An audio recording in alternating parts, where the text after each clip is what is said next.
What a paradox. We need a pandemic to bond. In every crisis, there is an opportunity. COVID-19 pandemic has brought all excesses to a halt. At a time when people thought capitalism, consumerism, and vacationing in the Bahamas or the Bali resorts is bonding, coronavirus has taught us otherwise.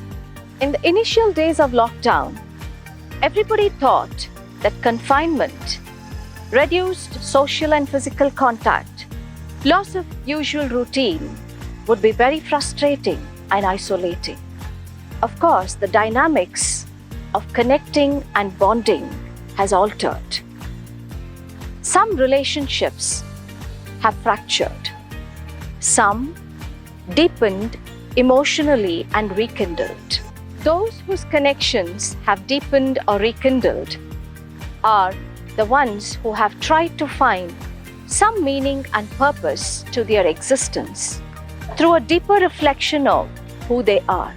To bond is to connect with family, community, nature, one's conscience, and oneself. Human brain is wired to connect. It is as fundamental as eating. Eating and bonding share the same signals in the brain. Though the pandemic has called for physical distancing, one can still bond and connect. It's just that we need a new narrative to bonding.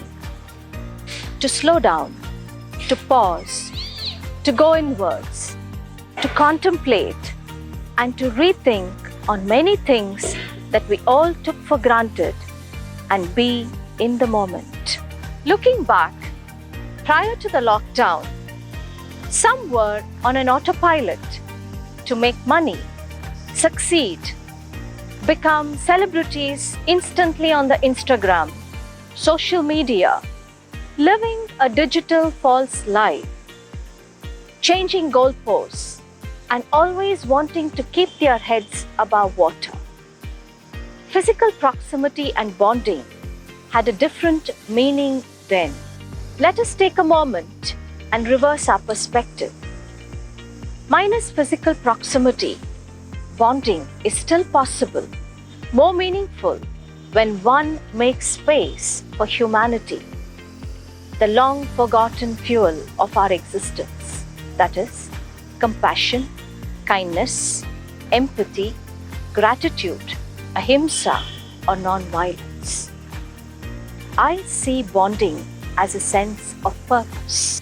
When I engage in acts of kindness, like running errands for somebody in need, listening and comforting someone who's in distress, calling up a friend or a family to find out their well-being, reaching out to somebody in need, volunteering to help, maybe raising funds, or giving up luxury and comforts to accommodate those who cannot afford a square meal, I am connecting, I am bonding. When it comes to relationships, if one can make relationship enhancing attributions, like you see the individual's behavior as a result of the situation and not as he or she is, one can bond better. Be it with our parents, children, colleagues, or community, when we allow a little love and empathy, the crisis becomes bearable and the bonding becomes meaningful. For me, as a teacher, when my students and I collectively share the anxiety of uncertainty and meet virtually for about an hour's class, followed by concretizing plans that are empathic in nature, like ways of reaching out to those hungry and needy, we are bonding to see a future. Today, as a family, when we share household chores, play games, share thoughts, respect each other's autonomy and quiet time, pray, reach out, and engage in positive illusions, that is, overlook what you don't like and focus on what you like, there is a feeling of connectedness. One may wonder how all this leads to bonding. It is very simple. Our brain produces the feel-good chemicals, dopamine, oxytocin, serotonin, when we experience humanity.